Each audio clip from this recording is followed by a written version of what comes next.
Benteng Kota Besar. Mereka ngajinya bukan 3 bulan sekali, hanya ketika Ustaz Somad datang. Mereka punya majelis. Lalu ada majelis terbesar dalam perjalanan tausiah ceramah saya dari Sabang sampai Papua. Maka untuk Pulau Sumatera, yang terbesar dari Aceh sampai Bengkulu adalah yang di Benteng Kota Besar. Allahu Akbar. Boleh diukur dengan kota-kota lain, bisa dilihat dari atas, hitung berapa jumlahnya. Kalau tak percaya dengan cara menghitung saya, hitung sendiri. Saudara yang dimuliakan Allah, daerah-daerah lain, kota-kota lain, mesti tonton ini, mesti tanya Habib Mahdi, mesti tanya Ustaz-Ustaz Maspuro, bagaimana cara mengumpulkan orang sebanyak ini, bagaimana cara membuat lighting pencahayaannya sampai mata saya silau, bagaimana cara membuat layar besar di belakang sampai saya nampak gemuk dan besar, bagaimana saya membuat drone dari atas, bagaimana melatih anak-anak muda, bagaimana suara bisa menggelegar. Ini ada ilmunya. Silakan datang studi banding ke Palembang, nikmati pempek kapal selam.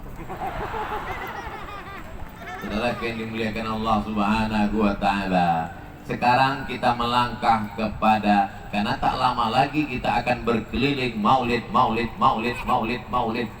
Orang maulid 12 Rabiul Awal di Palembang, maulid Arba'in, 40 hari 40 malam. Angka kesempurnaan adalah 40. Nabi diangkat menjadi Rasul. Iqra bismi rabbikal ladzi khalaq pada umur 40. Orang diangkat menjadi profesor dulu berumur 40 angka kesempurnaan. Makanya dipilih angka 40. Mengapa kita mesti maulid?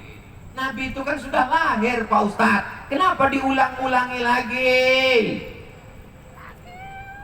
Pada tanggal 10 Muharram, apakah kita puasa? Nampaknya tak ada yang puasa nih. Puasa apa tak puasa? Puasa. Yang tak puasa pura-pura aja puasa. Puasa gitu. 10 Muharram puasa apa tak puasa?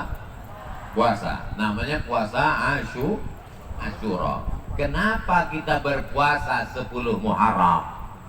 Karena bersyukur pada Allah atas diselamatkannya Nabi Musa menyeberang Laut Merah dan ditenggelamkannya Fir'aun. Betul?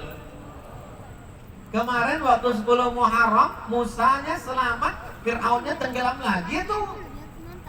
Kan peristiwa itu sudah berlalu. 3.000 tahun, 4.000 tahun yang lalu sudah berjalan. Kenapa tiap tahun kita tetap Asyura?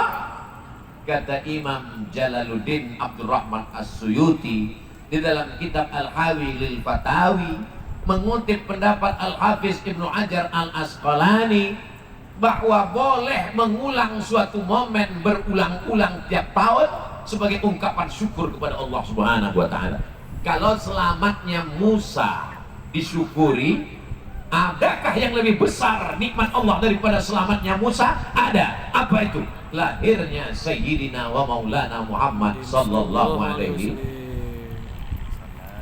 Itulah mengapa orang malas ikut ngaji dengan Ahlus Sunnah wal Jamaah ini. Kenapa?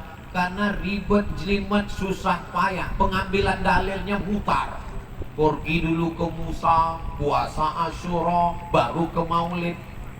Jadi memang untuk orang yang sumbu pendek susah nangkap. Kalau galah pandang sejengkal, jangan laut hendak diduga. Makanya mereka mengambil pengambilan dalil-dalil itu dari Quran, dari hadis, dari ijma, dari qiyas. Makanya siapa imam-imam Ahlussunnah wal Jamaah? Al-Hafiz Ibnu Hajar Al-Asqalani hafal 300.000 hadis. Al-Hafiz Jalaluddin Abdurrahman As-Suyuti, apa kata dia? Hafiztu mi'atai alfa hadis. Aku hafal 200.000 hadis. Law wajadtu aktsara min dzalika la hafiztuha. Kalau aku dapat lebih daripada itu, aku akan hafal dulu ya. Ibnu Hajar Al-Asqalani 300.000 hadis mengatakan maulid mustahab. Imam Jalaluddin Abdurrahman As-Suyuti hafal 200.000 hadis mengatakan maulid ada dalilnya, dianjurkan, kitabnya jelas, dalilnya jelas. tiba-tiba datang ustadz yang bisa menyampaikan hadis kalau laptopnya hidup. Baca ujung hilang pangkal, baca matan putus sanad, tiba-tiba membid'ahkan maulid.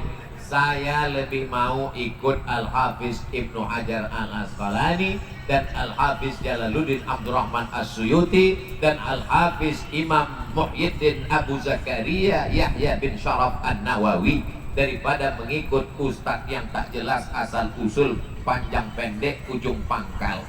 Jelas? Saudara yang dimuliakan Allah Subhanahu wa taala.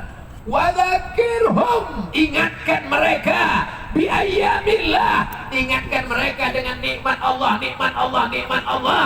Wa amma bi ni'mati rabbika, ingat nikmat istri, ingat nikmat anak, ingat nikmat suami, ingat nikmat hidup, ingat nikmat ajal, ingat nikmat ilmu. Tapi puncak dari segala nikmat adalah kelahiran Nabi Muhammad sallallahu alaihi wasallam. Saya jelaskan satu-satu, kita preteli satu-satu.